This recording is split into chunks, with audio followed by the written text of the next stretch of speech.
Fala, adoradores de joguinhos velhos. Hoje irei falar da coletânea Wonder Boy Anniversary Collection. Essa review vai sair primeiro no canal Shmups BR. Baita canal, diga-se de passagem. E depois sim vai sair lá no meu canal, no Banchou TV.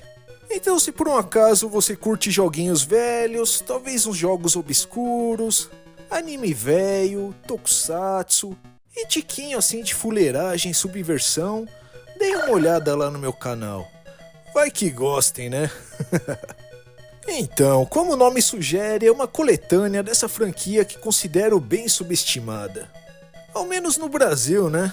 Que ao menos só vejo comentar uma parcela da galera que teve um Master System ou Mega Drive na infância e sobretudo falam mais dos jogos da Turma da Mônica. E ainda assim não são os títulos mais comentados dessas plataformas. Sim, Wonder Boy é a franquia que teve os sprites de alguns de seus jogos modificados pela Tectoy para se tornarem jogos da Turma da Mônica. Eu realmente sempre achei estranho. Nunca achei que os personagens de Maurício de Souza se encaixavam naquele universo do jogo. Aí anos depois eu descobri que se tratavam de hacks licenciadas, assim como fizeram com o famoso jogo do Chapolin, Geraldinho ou Sapo Chulé. Wonder Boy também é conhecido por ter se dividido em duas franquias. Falando a grosso modo, teve um imbróglio entre as empresas. Uma ficou com o nome, outra ficou com os dados. Então temos Wonder Boy desenvolvido pela Escape para as principais plataformas da SEGA, enquanto a Hudson de Bomberman desenvolveu para Nintendinho e MSX o Takahashi Meijin no Bokenjima, chamado de Adventure Island no ocidente. E é simplesmente impossível não dizer que os artistas envolvidos no jogo indie brasileiro, A Lenda do Herói, não se inspiraram fortemente em Wonder Boy. Desta vez a Inin fez uma coletânea bem mais completa e robusta da que lançou anteriormente, a Wonder Boy Collection, que continha apenas 4 jogos. Essa coletânea foi lançada para PS4, PS5 e Nintendo Switch. Saiu em mídia física bem bonitinha, que contém um manualzinho para lembrar dos tempos em que se vinha algo a mais nas caixinhas dos jogos. E como diria o Baião, se você for filho de agiota, pode pegar uma versão de colecionador que realmente parece estar do balacobaco, que vem com diorama em acrílico, os flyers de arcade, CD da trilha sonora, card games e várias coisinhas mais. Infelizmente a mídia física não se encontra nas lojas nacionais. No máximo encontrei na Amazon a coletânea anterior que vem com conteúdo bem reduzido. Agora, se você optar pela versão digital, no Switch o jogo se encontra no precinho de 249 cruzeiros. Enquanto no Play 4, o jogo está 50 centavos mais caro. Mano, bem salgado. Eu sou totalmente a favor de coletâneas como essas nas plataformas atuais, mas na enorme maioria das vezes saem custando essa facadinha aí. Mas sinceramente fico até surpreso por encontrar o jogo na PSN nacional, já que a Sony muitas vezes nem traz para a loja digital BR muitos desses relançamentos de jogos antigos, como Ninja Savers, a coletânea de Kunio-kun e Double Dragon e muitas outras. Wonder Boy Anniversary Collection traz 6 jogos da franquia, mas somando todos os conteúdos dá umas 21 versões. Aqui temos o primeiro jogo da série, Wonder Boy de 1986, que é um divertido jogo de plataforma bem dos moldes da metade dos anos 80, que pra mim soa quase como uma aprimoração da proposta de Pac-Man Land, com uma ambientação que remete a um garoto das cavernas, ou um garoto selvagem, e que sabe andar de skate. Acho que muito Yutoba tenta imitar a expressão facial da Tina, a namorada do protagonista, na tela de título do jogo, pra tirar aquelas fotos de capinha de vídeo. Mas não conseguiram replicar o carisma e só ficaram com cara de boneca inflável mesmo. E temos a versão original de System 1, que é a versão de arcade, a versão de SG-1000, que é o primeiro console caseiro da SEGA, a versão de Sega Mark III, que é a primeira versão do Master System lançada no Japão, e que sua arquitetura é a mesma do primeiro modelo do Master lançado no Brasil. Temos também a versão lançada no ocidente para Master System e também tem as versões japonesas e internacional de Game Gear. Também temos o Wonder Boy em Monsterland, de 1987. Agora o jogo adota elementos de RPG. E em vez de usar essa pegada mais Homem das Cavernas, ele adota uma ambientação mais medieval. Porém, continua com o sistema de avançar de fases. E no Brasil veio a ser modificado para se tornar Mônica no Castelo do Dragão.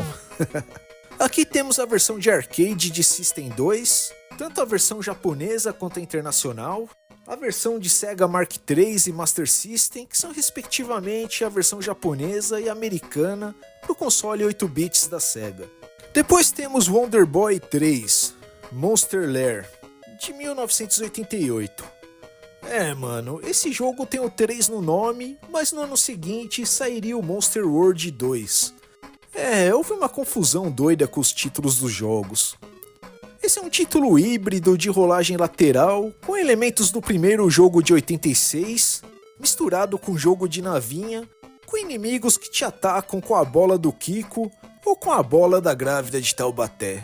Esse aqui já é mais a praia do Shmups BR. Aqui temos a versão de arcade do System 16 e a versão americana do Mega Drive, conhecido por lá como Genesis.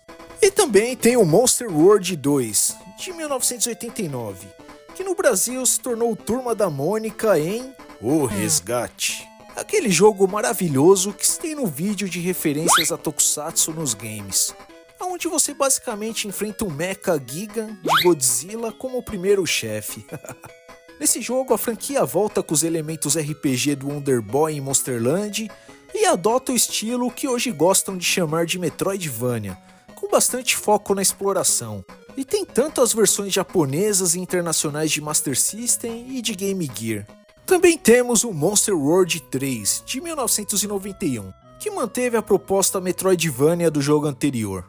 Acho bonito todos os jogos contidos aqui, mas em especial acho esse super charmoso, com partes do cenário simulando a pintura de um giz de cera, estilo Yoshi Island. Será se o Zelda Ocarina of Time se inspirou na ideia desse jogo em usar uma ocarina para avançar na jornada?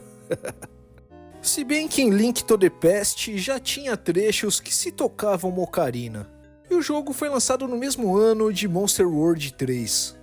Mas Monster World saiu alguns meses antes.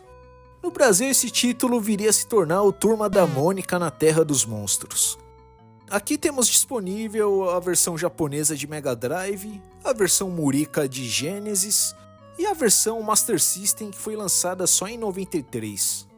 E para encerrar tem o Monster World 4, de 1994, o primeiro jogo totalmente protagonizado por uma garota. Já que o Wonder Boy 3 Monster Lair, a princesa é o Player 2. Agora, em vez de ambientação mais medieval, como a maioria dos títulos anteriores, esse faz bastante uso de elementos árabes. O jogo é simplesmente uma obra de arte e puro carisma. Os cenários, cores, movimentação da personagem são simplesmente lindos. Apesar de achar até bonitinho o remake intitulado de Wonder Boy Asha em Monster World, ainda pra mim nem se compara com a beleza da versão original. E aqui temos disponível as versões de Mega Drive, que é a versão japonesa, e a versão americana de Genesis. A coletânea tem bastante conteúdo, mas como puderam notar, além de não ter as versões brasileiras que se transformaram em Turma da Mônica, não disponibilizaram versões de plataformas que não são da Sega, como o PC Engine, ZX Spectrum, Commodore 64... e muitas outras. Eu realmente acho todos os 6 jogos dessa coletânea excelentes, cada um dentro de sua proposta. Obviamente pretendo fazer review de jogo a jogo no canal, em vez de abordá-los de forma superficial. Aliás, já até platinei o Monster Boy and the Cursed Kingdom, que é o jogo mais recente da franquia, lançado em 2018. Alguns jogos vieram como padrão configurada para uma jogabilidade arranjada, como o primeiro Wonder Boy, que sendo um jogo de plataforma de meados dos anos 80, fazia uso de apenas 2 botões de ação. Nessa jogabilidade arranjada, eles colocaram comandos nos botões de ombros, um para pulo alto e outro para acelerar o boneco. Eu realmente não curti e mudei para a jogabilidade original, onde bastava segurar o botão de ataque, tanto para acelerar o personagem, quanto para pular alto. Pra mim não fez sentido duplicar o número de botões apenas para isso. Sem falar que no modo arranjado, as mecânicas originais simplesmente não funcionam. Por isso acabei apanhando no começo até descobrir que tinha que mudar ali nas configurações. Mas aí cada um joga no modo que achar melhor. E como é de costume nesse tipo de coletânea de jogos antigos, temos sistema de save state e aquela bagaça que você pode voltar no tempo, como se estivesse rebobinando uma fita de VHS quando você morre. Além de poder mudar a resolução, pode rodar os jogos com a resolução original da época, que precisaria usar uma lupa para jogar nos monitores atuais. Se quiser, pode jogar com aquela tela esticadona em widescreen. Afinal, as pessoas têm o direito de ter mau gosto. Pode ficar mexendo lá nos brilhos e contrastes, usar filtro que simula um monitor de tubão com diversas configurações e tudo mais. Além disso, é possível olhar os mapas de cada jogo, o que é interessante tanto para se estudar level design, quanto para procurar segredos ou até mesmo se orientar, já que muitos desses jogos são Metroidvania e nenhum deles possui um mapa para se consultar dentro do jogo, como em Super Metroid, por exemplo. E como de costume, temos uma galeria de arte com ilustrações dos personagens e inimigos, concept art, as capas das diversas versões e até os manuais tanto das versões japonesas quanto ocidentais. E realmente achei isso bem legal. Como falei, acho todos os jogos aqui excelentes e farei review de cada um deles. Provavelmente até o momento essa é a coletânea definitiva da franquia. Acho que vale a pena se você for fã de Wonder Boy, ou se simplesmente curte jogos antigos, ou até mesmo se quer experimentar uns Metroidvanias clássicos, diferentes dos mais manjados que sempre falam por aí. Eu sei que o preço não é convidativo, mas afinal, qual coletânea lançada para plataformas atuais tem um preço amigável? Acho que se rolar a oportunidade ou pegar em alguma promoção, vale a pena aproveitar. Acho sempre válido lançar coletâneas assim, claro, desde que não sejam umas emulações cagadas, repleto de input delay, como várias que saíram por aí. E principalmente com preços justos, né? No geral, eu acho esse tipo de iniciativa benéfica tanto para a preservação da história dos games, quanto para apresentar títulos antigos a novos jogadores. E sinceramente, me anima bem mais do que essa cultura de remakes e reboots que se tornou a galinha dos ovos de ouro da indústria do entretenimento. Então quero agradecer ao Felipe pelo espaço, em breve essa review vai pipocar lá no meu canal Banshou TV, e se quiserem ver as reviews de cada um desses jogos, vão ter que colar por lá. Então se por um acaso gostaram dessa bagaça, metam um Rider Kick no joinha, se inscrevam no canal, tanto no ShmuPsBR quanto no meu.